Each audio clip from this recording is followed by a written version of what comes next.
Hello, hello, lovely folks over at the WTL. This is Ruddy. You guys asked me to sit down with the champ and ask him a couple of questions. So that is exactly what we are going to do today. And somehow we are matching.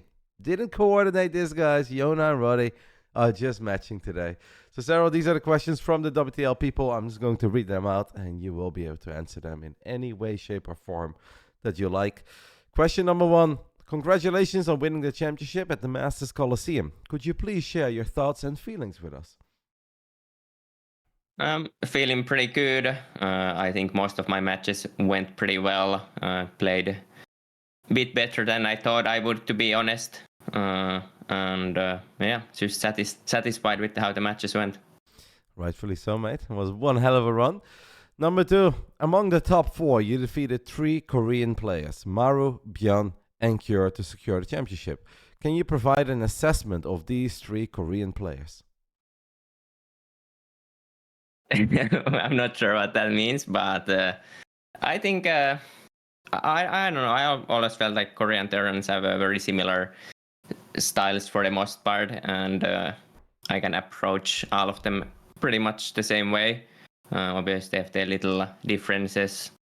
For example, Maru, you don't want to let him get into the late game or so on, but I don't know. I feel like the Korean Terrans usually I kind of have the same approach for all of them, and just kind of do my own thing.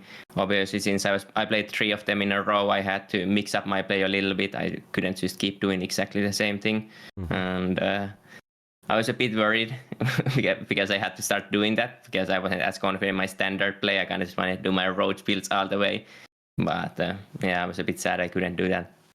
I think you answered that question perfectly, because I also wanted to ask you if you were like worried about certain things of certain individuals, but I think you already touched upon that briefly, saying that obviously Maru is not the same as the other 2, and in the ultra late game he can be intimidating. So I think that was perfect.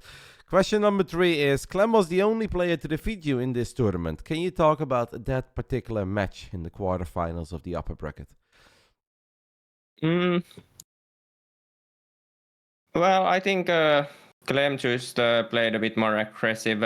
He did a lot of triple Rex Reaper builds there, a bit of meta games with the openings. He like hidden CCs and stuff like that, so made me a bit uncomfortable. And he just played good. I played a bit different. I tried the tunneling claw style twice, which didn't really work out, even though I did win the second game of those. But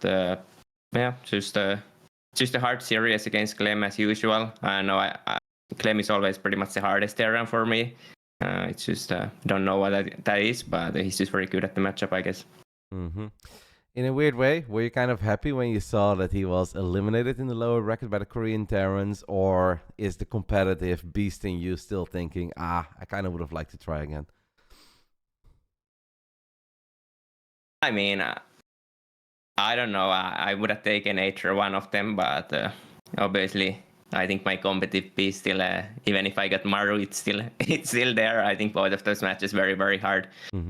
I do think it's always nice to play against Maru just because we play extremely rarely. Now we actually played a couple of times already, pretty much back to back, but usually I play like maybe 2 series against him during a year. So I think that's also a nice match to have every once in a while. Yeah, that is fair enough. Then maybe one last personal question I have for you in that specific best of 5. Do you feel that it was Clem just playing incredibly well like he's done in the past in TVZ? Or do you feel out of all the days that you were in the Masters Coliseum that was maybe your weakest day where things didn't quite click? I think it was a similar day. It just I feel like some things just didn't go my way, and that impacted the result there. I think if I would have played a bit differently, it could have been a very different story. But like I said, just going for a 2 times the tunneling clause, I think was like the main problem there. That was kind of a bit of an experimental strategy. I also used that against Byeon in the first game, and it went terribly. So I just don't think that idea was something I should have used as much. All right, that's fair enough. Question number 4. In this tournament, only 2 Protoss players, Max, Pax, and Hero, made it into the playoffs and didn't achieve a very high rankings. Hero, I think, lost in the first round. Max, Pax obviously finished top 6. Do you think it's because Protoss is currently underpowered, or are there other reasons? Well, I mean, I don't. It's hard to say always. I do think CVP is. It's not. I think it's pretty fair matchup both ways. TVP does seem like pro struggles there, but yeah, just since CVP is like the only matchup I can talk about, it's. I think it's like a reasonably even matchup. I do think maybe the super late game favors Zurich, but besides that, it's pretty even. And even the super late game with Tempest outranging all my stuff, I'm not so sure. Yeah, obviously, guys, Hero did win one series. I think he beat Solar, but then he lost to Maru in the playoffs. I have some questions, maybe quickly, about the best of five you played against Max Packs. I was really looking forward to it because I obviously see a lot of Max Packs, and I don't get to see him against the likes of you and Rainer all the time, but then I see him against the other Zerks, and he looks so on point. In that first game on Gresswan, you guys did end up going to that ultra late game. But before that, it wasn't that easy. It was not like it was a boring game. I felt like there was a lot of action happening in the first 10, 15 minutes, and things, in my eyes, looked all right for Max Packs. Were you ever concerned on Gressman? Well, not really. I was never really concerned there. I do think I was a bit behind. I think you're usually a bit behind always if you go like lurkers into late game, just because the late game transition is a bit slower than if you just started with True Lords. But in general, I don't know. I felt like I was in comfort zone for the most of the game. There was like this one point where he did the first attack and my lurkers just finished. I was maybe a little bit worried, but at the same time he didn't really commit there, so it was okay. And I don't think he could have committed there either. So just a pretty comfortable game, all things considered. I did play some time ago couple longer games against Max Pack on that maps, and he actually played some decent Tempest late games. So I was wondering if he had improved on that, and but it was still very similar, and I don't usually lose those, so it was just the usual, I guess. Yeah, I think we're thinking of the same moment where he walked up the ramp at your triangle base and he got a few of the lurkers and he stormed your drones. Like, that looked a little promising for him, but now in the end, I think you are spot on there. That I don't think you're in danger of dying. That final game, though, I felt like out of the three games, the second game you guys had on Babylon, I honestly thought it was a fun one, but I did feel you just played very well and you obviously found the damage that you were looking for. I think the last game was a lot closer than what people gave it credit for, because you were not on Hive on Dragon skills and your drone count was somewhat low. And I really think that final attack was kind of it. It was right before +3, right before extended turbulence. Would you agree with me that that was a very close game? Yeah, it was a pretty close game. I think the start didn't go the best, and in general, obviously, I had a massive timer there. I think my main issue was just letting the warp prism into my main couple times too many, and that kind of took all my tempo away because I had to send my units back. I should have just had the queens there, but yeah, it was a close game. I think if he maybe just didn't take even a fifth base and just chilled a bit more on a bit more defensive setup, it could have been a pretty comfortable game for him. Yeah. Alrighty, then we are moving on. Thank you, Yona, for those answers. Over the past 2 years, most championships in global individual tournaments, premier tournaments, have been won by Zerg players. Do you think Zerg is currently too strong in this version, or are there other factors at play? Yeah, I mean, I don't. It doesn't feel like Zerg's that strong right now, in my opinion, but they do win a lot, so I don't know. It's a hard question. All right, we can keep it at that. That's fine. We have noticed that you've introduced some new strategies in your Zerg versus Terran matchups. Was this because you felt that your previous strategies weren't effective anymore, or how did you come up with these new approaches? Um. Well, I just wanted to. I mainly wanted to have different approaches for Gamers 8, a lot of them, and I had a lot of success with them in practice. So, I mean, I guess I just wanted different approaches, and I always like to have strategies that I feel like I can get easy advantages with, because if you just play standard all the time, you kind of have to grind the games. But with these newer openings, I feel like I can just get in good spots and kind of get easy wins in a way. So that's always a nice feeling. And obviously, since I didn't really get to use many of my builds in Gamers 8, I could just use them here now. Mm-hmm. All right. Question number 7, I think, is mostly about the Neo patch. What are your thoughts on the recent patch changes, especially the adjustments to the Cyclone unit, and how do you feel about these changes? Well, to be honest, I haven't been following them too much, but as far as I know, but I don't really know what's like the final Cyclone anyways. No one knows yet, but I think they're mostly talking about the Cyclone, I guess we saw in Wardy's balance tournament. I don't know if you caught Clem against Solar. Yeah, I did see that.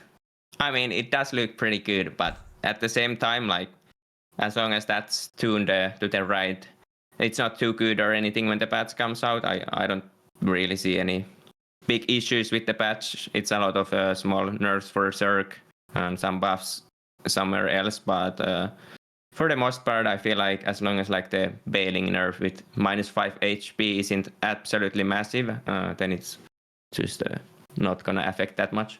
Mm-hmm. When it comes down to new patches in general, Yona, are you just kind of someone who stays a bit on the sidelines and you'll just see whatever they come up with? You're not too interested in like the entire process from the beginning till the end? No, I don't really care too much. Yeah, I just try to stay away from it. I don't really want to affect the decisions too much, and don't want to be part of making the changes too much myself. Are you telling us that you're not part of any cabal over here, Serral? I'm not part of a couple. No couple for me. Okay.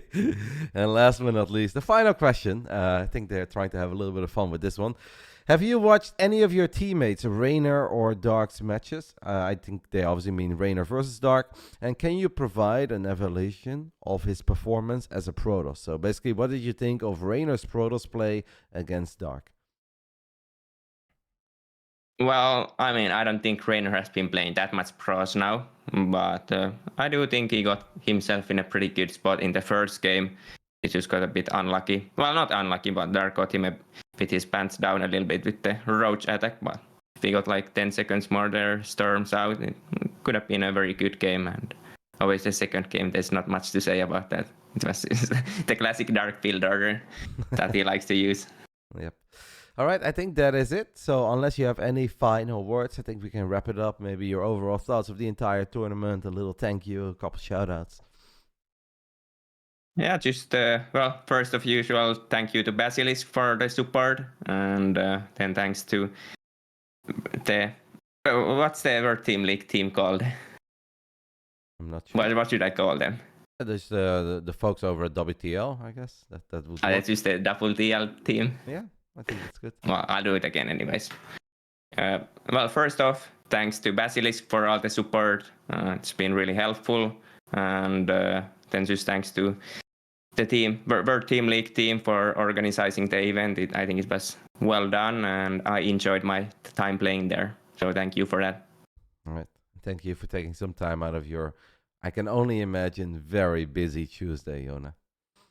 No, it's not very busy right now. Okay, that's good. All right, thank you, Yona, and have a good day. Yeah, you too.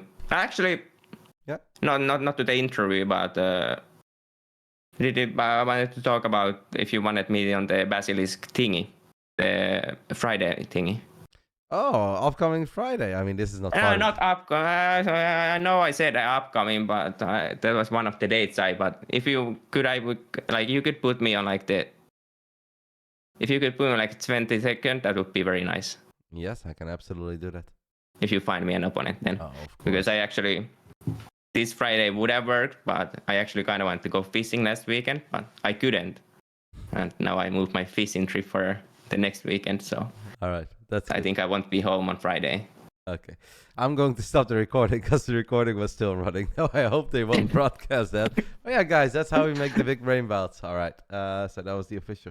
You want to say, no, maybe, like, I'm not sure where you now left off. Do we need to sneak in? Like, nah, I think it was good, right? An official goodbye. Just say goodbye. Bye-bye. I think that's good.